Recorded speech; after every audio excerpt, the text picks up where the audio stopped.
Et bonjour tout le monde, bienvenue dans la Break Zone. Aujourd'hui on se retrouve pour une nouvelle vidéo tuto sur RPG Maker MV. Donc comme vous le voyez, on se retrouve dans un donjon et on va aujourd'hui apprendre à créer un donjon. C'est une part essentielle dans tous les RPG. Quel que soit votre RPG, il y aura forcément un moment où le joueur va devoir traverser un tunnel, une grotte, une cave, un bâtiment, un labyrinthe, peuplé d'ennemis, infesté d'énigmes en tout genre. Donc on va voir comment faire ça aujourd'hui. Donc je vais déjà vous montrer les éléments que moi j'ai mis dans mon donjon. Et ensuite je vous explique comment créer tout ça. Donc première chose, dans mon donjon, alors j'aurais pu faire une ambiance plus sombre, je vous montrerai comment faire ça. Mais pour les besoins de la vidéo, j'ai enlevé ça parce que c'était vraiment trop sombre pour le coup. Mais je vous montrerai quand même tout à l'heure comment faire ça. Donc dans ce donjon, on voit que j'ai mis au sol des espèces de mares violettes qui vont en fait enlever de la vie au joueur quand il va marcher dessus. Ça, voilà, c'est une mécanique que vous pouvez mettre dans votre donjon pour ajouter un petit plus, une petite difficulté en plus. Donc l'entrée du donjon se situe en bas, et naturellement le joueur va être tenté d'aller vers le haut pour voir un peu ce qui se passe.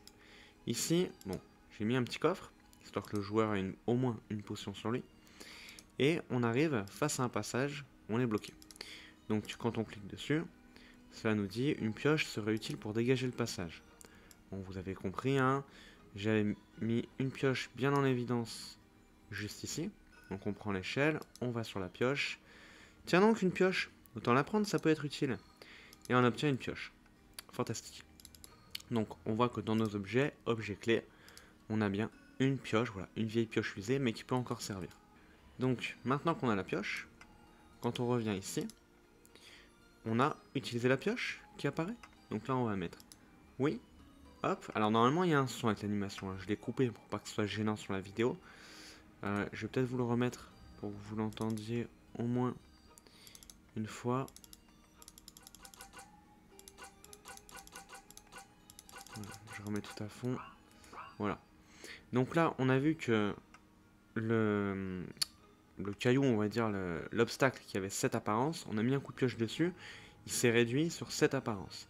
Donc là, on reclique dessus, utilise la pioche, donc encore une fois, oui. Voilà, comme ça vous avez vu le son, et là, cette fois-ci, il n'y a absolument plus rien. Donc là, on arrive sur la deuxième zone du donjon, on va dire.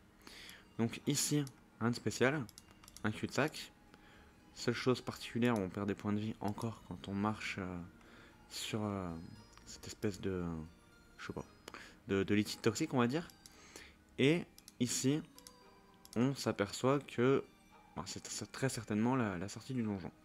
Mais on a cette espèce de pentacle au sol. Donc ça, c'est fait pour attirer l'attention du joueur. Donc on va aller voir un petit peu ce qui se passe quand on va dessus. Et là, il y a une petite cinématique qui se déclenche. Avec une espèce de diable qui apparaît, qui demande qui ose le déranger. Donc bon, notre héroïne est surprise. Et lui est vexé. Donc là, ce que j'ai fait, voilà. J'ai lancé un combat de boss. Chaque donjon aura toujours la même structure, on va dire. Vous allez avoir des ennemis de passage, des énigmes, puis un boss à la fin. Donc là, moi j'ai tout de suite skippé jusqu'au boss de fin. Voilà, il est mort. Très bien. Donc, qu'est-ce que tu veux? Eh ben, que tu t'abonnes à la chaîne, tout simplement, si t'aimes ce genre de vidéo tuto, pour en avoir encore plus. Donc, une fois que vous l'avez battu, bon, le but, ça va être de sortir du donjon. Donc là, on voit qu'il y a une pierre qui bloque le passage. Mais en cliquant dessus, on peut la pousser. On peut la pousser, ensuite prendre le coffre, et atteindre la sortie du donjon tranquillement. Donc, je vais vous montrer comment faire tous ces éléments. Et j'ai fait en sorte que, une fois qu'on l'ait battu, lui, il tire la gueule et qu'il regarde vers le haut. Et on se retrouve donc sur notre map, juste ici, et je vais vous expliquer tout ça. Alors déjà, au niveau de la map en elle-même, pour vos donjons, ne les créez surtout pas comme vos maisons. N'allez pas me faire un cube, un bloc vraiment carré, ça n'aurait strictement aucun sens. Vous avez aucun donjon qui va ressembler à ça, qui va ressembler à une pièce carrée, comme ça. Il vaut mieux prendre des contours un peu au pif, pour que ça donne un aspect naturel, on va dire. Donc vous voyez, moi j'ai fait quelque chose un peu qui serpente, qui part à droite. Là, on a un passage qui est plus étroit ici. Puis ça repart sur la gauche. On retombe sur une grande pièce pour la deuxième salle du donjon. Donc comme ça, c'est vraiment bien délimité. Première salle, la pioche, puis l'obstacle et un coffre. Deuxième salle, le boss, puis la sortie. Donc, sur cette map, on voit qu'il y a plusieurs choses. On a plusieurs événements pour gérer le boss. Donc, dans la deuxième salle, à ce niveau-là. On a les événements d'éclairage, on a les coffres, on a l'événement de la pierre qu'on vient pousser pour se dégager le passage et atteindre la sortie. Et on a l'obstacle ici, qui va de pair avec la pioche. Donc on va commencer par l'obstacle. Comment créer cet obstacle? Il va falloir créer un événement. Donc, je vais vous montrer ça tout de suite.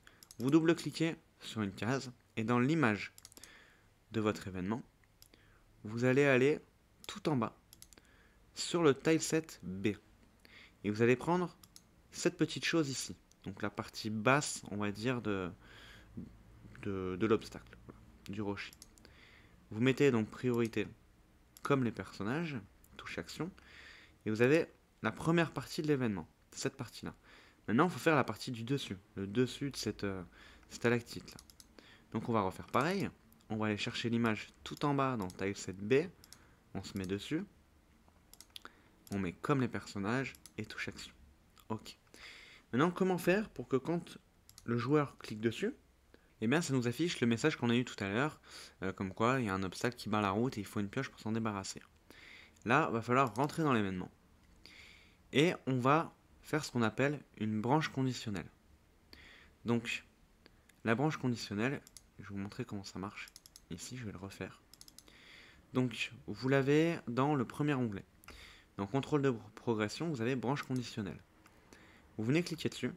Et en fait, cette page d'événement va se déclencher uniquement si le groupe, le joueur, remplit la condition qu'on va mettre ici. Donc là, moi, je vais mettre onglet 4, objet, pioche. Ok. Donc si le groupe a l'objet pioche dans l'inventaire, à ce moment-là, il va se passer quelque chose. C'est comme ça que j'ai créé mon événement. Je vous montre ça ici. Si le groupe a la pioche, alors on fait afficher un texte, utiliser la pioche, point d'interrogation. Ensuite, on utilise afficher les choix et on met oui ou non. Et quand vous faites ça, regardez, je vous le montre juste ici. Quand vous venez ici, vous faites afficher les choix. Donc oui, non, peut-être, j'en sais rien, vous pouvez en mettre jusqu'à 6. Vous faites OK. Il y a deux branches qui vont se créer. Une pour quand on va répondre oui, une pour quand on va répondre non. Donc quand on répond non à la question utiliser la pioche, moi j'ai rien mis. Donc il se passe rien et on arrive à la fin, tout simplement. Par contre, quand je mets oui, donc là j'ai défini l'animation, donc tranchée physique, donc le slash que vous avez vu tout à l'heure, pour que ça apparaisse, c'est bien tout simplement, donc à la fois l'animation et le son qui va avec, et qu'on ait l'impression vraiment que le personnage donne un coup de pioche sur la pierre. Une fois que ça c'est fait, il va falloir jouer avec les interrupteurs. Donc je vais enlever, afficher les choix ici. Donc là vous faites contrôler les interrupteurs. Donc vous créez un interrupteur que vous appelez pioche. Bon moi je l'ai appelé pioche, mais vous l'appelez comme vous voulez. Vous mettez sur on et vous mettez OK. L'interrupteur pioche on sera pour autre chose. Pour le moment on va s'occuper de l'interrupteur auto. Donc pour rappel, les interrupteurs auto, c'est des interrupteurs qui n'ont une incidence que sur cet événement et aucun autre. Contrairement aux autres interrupteurs. C'est pour ça que j'ai mis les deux. Je vous explique d'abord pourquoi j'ai mis l'interrupteur auto. Donc quand on a mis le coup de pioche, l'interrupteur auto B va se déclencher. Bon, j'aurais pu mettre le A, on s'en fout. Et on va passer sur la page 2. Ici, j'ai coché interrupteur auto B. Donc, on voit déjà le changement d'image. On va passer de ça à, une fois que j'aurai mis le coup de pioche et que l'interrupteur sera activé, à ça. Donc déjà, ça a du sens. Et on va remettre, donc si le groupe a pioche, utiliser la pioche, non, il ne se passe rien, oui, on remet l'animation, on remet un coup dessus, cette fois-ci on active l'interrupteur C, Et on fait une troisième page qu'on laisse sans image avec l'interrupteur C activé. Je vous montre avec le playtest ce que ça donne et je vous décortique les étapes pour que vous compreniez tout ça. Hop, on lance une nouvelle partie. Donc, on va aller reprendre la pioche directement. Voilà. Parfait. Hop. On va aller se rendre vers le rocher. Voilà. Donc là, quand on arrive ici, si le groupe à pioche affichait le message, on a la pioche. Donc utiliser la pioche, on met oui. Et donc vous allez voir l'animation et le changement d'image. Voilà. Donc là, on est sur la deuxième page actuellement. Donc, utiliser la pioche, oui, paf. Et on est sur la troisième page qui n'affiche plus rien. Donc ça, c'est bien.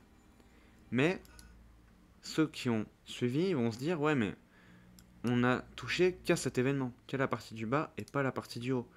Comment ça se fait qu'elle ait disparu, la partie du haut? Parce que c'est bien deux événements distincts, qu'on traite ensemble, mais qui sont distincts.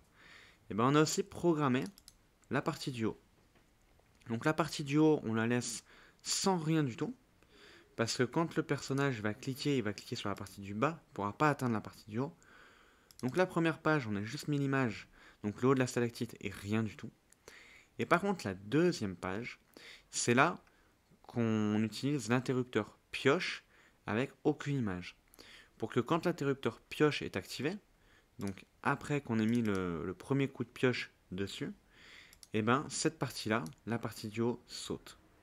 Voilà, donc voilà pour l'obstacle et pour l'interaction avec la pioche. Après, évidemment, pour que ça soit jouable, il faut être allé avant dans votre base de données, dans l'onglet Objet, avoir créé la pioche. Donc là, vous mettez l'icône que vous voulez, pioche, la description que vous voulez. Type d'objet, vous le mettez en objet clé. Prix 0 pour que ça soit invendable. Consommable non pour qu'on puisse pas boire ou manger la pioche. Champ d'application aucun et occasion jamais. Comme ça, le joueur ne peut absolument rien faire avec cet objet clé. Rien du tout, il ne peut pas s'en débarrasser, ni la manger, ni la boire, ni la vendre, ni la détruire, ni la jeter, rien du tout. On est sûr que ça va rester dans l'inventaire et pas bouger. Donc voilà en gros la configuration qu'il faut mettre dans la base de données pour créer un objet clé. Avec ça, vous avez déjà une bonne mécanique. Vous allez savoir déjà comment entraver le passage du joueur, faire en sorte qu'il se creuse un peu les méninges, le faire revenir en arrière, aller chercher un objet clé. Alors là, j'ai mis une pioche et un obstacle, mais ça peut être n'importe quoi. Ça peut être un garde qui vous demande une autorisation pour passer. Si vous voulez entrer dans une caserne, par exemple, vous revenez en arrière, vous faites quelque chose pour qu'il obtienne l'objet clé autorisation de passer, ou laisser passer, peu importe. Et quand vous retournez le voir, c'est exactement le même principe. Donc ça, une fois que vous avez compris ça, vous allez vraiment pouvoir le décliner sous un tas d'événements. Pour les autres événements, on a les lampes qui sont ici. Très simple. Ici, vous avez juste à sélectionner la bonne apparence. Donc que vous aurez dans Flame. Donc vous en avez plusieurs pour les lampes. Vous mettez absolument rien et vous cochez pas à pas pour que cette image soit animée et ce ne soit pas une image fixe. C'est tout ce que vous avez à faire. Donc là, c'est vraiment très simple. Ensuite, pour les dégâts au sol créés par cette espèce de mare violette ici, que vous avez dans le tileset de base. Alors, je ne sais plus exactement où, mais c'est dans les tilesets de base. Alors, pour faire ça, il va falloir faire attention à deux choses. Si vous voulez que, en marchant sur certains éléments du décor, votre personnage se prenne des dégâts. Donc, ces deux choses, ça va être donc déjà de trouver le tiles qui va avec dans votre tileset. Donc, c'est celui que vous avez juste ici. Donc, quand vous le prenez, vous pouvez le mettre sur la map comme ça et faire votre mare. Première chose importante, il faut que dans les paramètres de votre tileset, ce tile fasse des dégâts. Pour qu'il y ait des dégâts qui s'appliquent quand le joueur marche dessus. Ça, c'est quelque chose que vous allez pouvoir régler dans votre base de données en allant dans l'onglet tileset. Donc là, on est sur donjon pour ma part. et vous avez dommages de terrain, ici. Ça va régler un tile, donc pour infliger des dommages quand on marche dessus. Voilà, un marais empoisonné est un exemple des utilisations possibles. Donc quand vous cliquez sur dommages terrain, on voit ici, alors je ne sais pas si vous le voyez très bien à la vidéo, deux espèces de petites pointes vers le haut, là où il n'y a rien du tout sur les autres. Donc là on l'a sur la lave ici aussi et sur la lave ici aussi. Quand on a ce symbole, ça veut dire que quand le joueur va marcher dessus, il va prendre des dégâts. Il y a juste à cliquer avec votre souris dessus pour le faire apparaître ou disparaître. Si on a envie qu'il prenne des dégâts quand il marche sur l'herbe, je sais pas, votre perso est allergique à l'herbe, vous faites ce que vous voulez, ou cliquez dessus, et quand vous allez marcher sur l'herbe, il va prendre des dégâts dans la tronche. Voilà, et vous faites ça avec ce que vous voulez dans vos tiles. Donc il faut que ça soit réglé, et il faut que dans Système, donc quelques onglets dessous, vous activiez dans les options ici, KO par dégâts de terrain. Alors, il faut, vous n'êtes pas obligé, mais ça fait que les HP peuvent descendre jusqu'à 0 à cause des dommages causés par le terrain de la carte. Moi, je vous conseille de le cocher. Ça n'aurait pas tellement de sens sinon, parce qu'à chaque fois qu'on va marcher sur cette espèce de mare violette, là, on va perdre 10 PV. Le problème, c'est que si on arrive à 10 PV et qu'on n'a pas coché KO par dégâts de terrain, après, on peut marcher à l'infini dessus, sans rien craindre, en fait. Donc, voilà, je conseille de cocher ça pour plus de réalisme. Hop, je repasse en mode événement. Pour les plus attentifs, j'ai deux autres événements sur le bas de la map. Donc l'événement que j'ai ici, je l'ai prévu pour régler la luminosité. Pour pouvoir donner une ambiance un peu plus sombre, par exemple. Donc dans l'onglet de teinter l'écran, donc dans les effets d'écran, vous pouvez vous mettre en sombre, OK. Et vous le mettez en processus parallèle. Comme ça, quand vous allez lancer votre jeu, je vous le montre en playtest, et bien en parallèle, cet événement va venir assombrir l'écran. Regardez. Voilà. Et là, tout de suite, on est sur une ambiance un peu plus inquiétante. Donc à vous de voir ce que vous préférez, si vous préférez comme ça, ou quelque chose de beaucoup plus clair. Là, c'est vrai qu'on est quand même plus dans une ambiance donjon. Donc vous pouvez mettre ça, vous pouvez simuler des couchers de soleil, par exemple. Donc ça, c'est vraiment, voilà, ce genre d'événement, vous le mettez quelque part où le personnage n'y a pas accès normalement. Et voilà, c'est vraiment tout bête, et en processus parallèle, ça tourne tout seul. Vous pouvez utiliser le même type d'événement pour régler un effet météo. Bon, on est dans une grotte, donc ça se prête pas trop.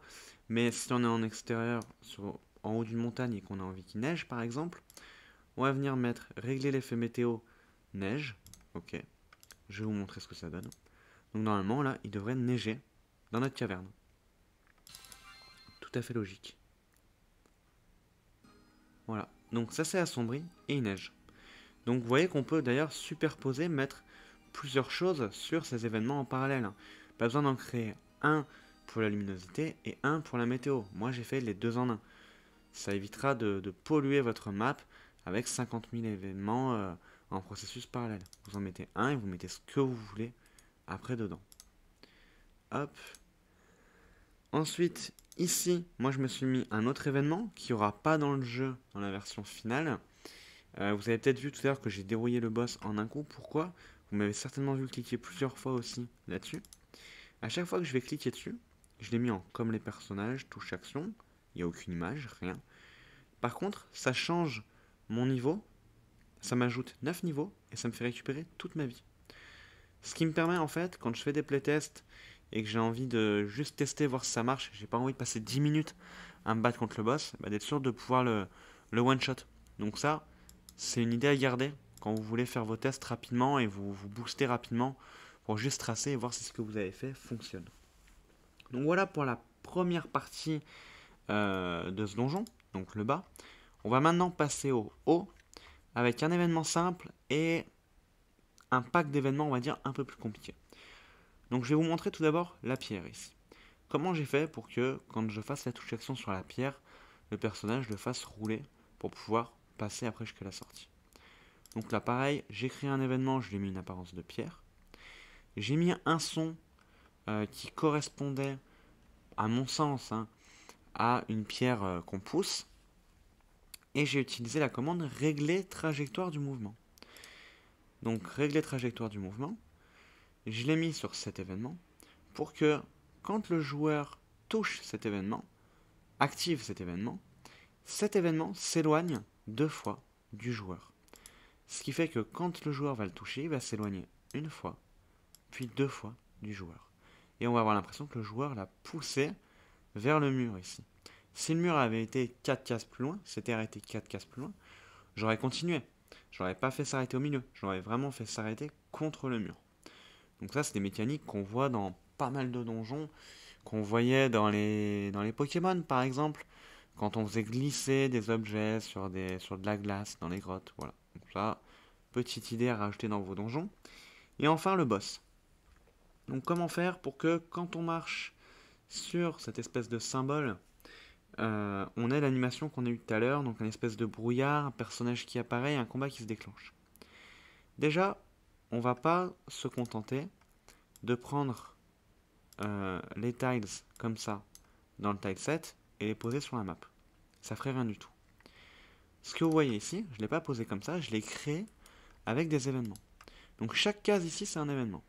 Donc là, par exemple, je suis venu ici, je suis allé sélectionner l'image dans le tileset C du coin supérieur gauche, j'ai fait ça, et ensuite j'ai fait ça pour tout le reste. Donc c'est long et laborieux, mais comme vous l'avez vu, c'est un minimum stylé.